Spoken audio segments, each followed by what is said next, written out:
I think that when you're dealing with people on a regular basis, it's so important to have little bits of education like this so that you can help people. That's what we want to do every day, is just help people and make them feel good.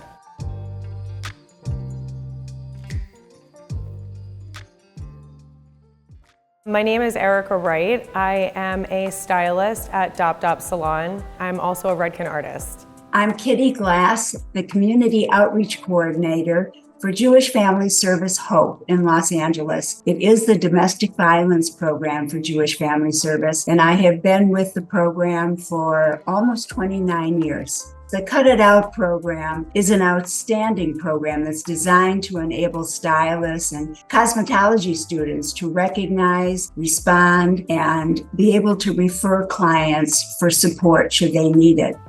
Even though I've had a lot of experience with people, until I got this training, I didn't have the proper education of exactly what to do and what not to do. I do think it's really important.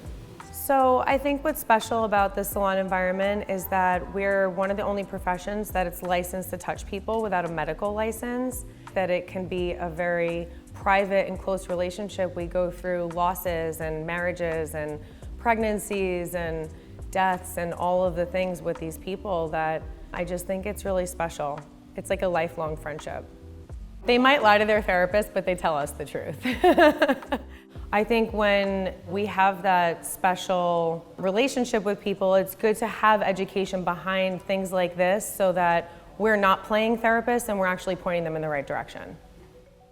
Well, definite signs to look for a stylist would be a clump of hair that might be missing in the back of the head, or bumps or bruising around the side of the face, difficulty with mobility, putting their head back in a shampoo bowl, clients checking their phones constantly, wondering if the abuser is going to be calling. A big one, though, is a change in personality, because so often you'll have a client who, previous to this relationship, was very outgoing, very gregarious, very warm and engaging, suddenly is becoming very withdrawn and quiet and exhibiting signs of anxiety. If they suspect domestic violence, I would advise a stylist to do a few things. One is to make sure the client knows that anything and everything that is discussed between them will remain confidential. Believe them. Believe what they're telling you, because you may very well be the very first person they've ever disclosed this to.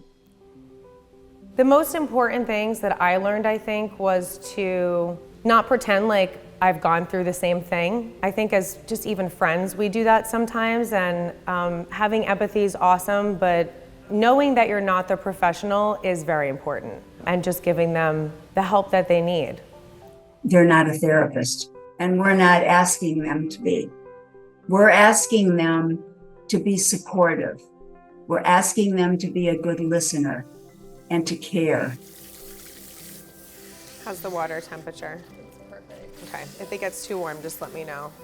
Well, we're never going to tell them what to do. Never say, this is what you have to do. This is what I think you need to do, because coming on strong like that is another form of control. And the likelihood is slim to none that you might ever see that client again. Let them be your guide. Not everybody is interested in help today, but when you bring it up, if something you're suspecting and you bring it up, maybe in a month, maybe in 2 months, they'll be ready to listen and actually do something, get some help.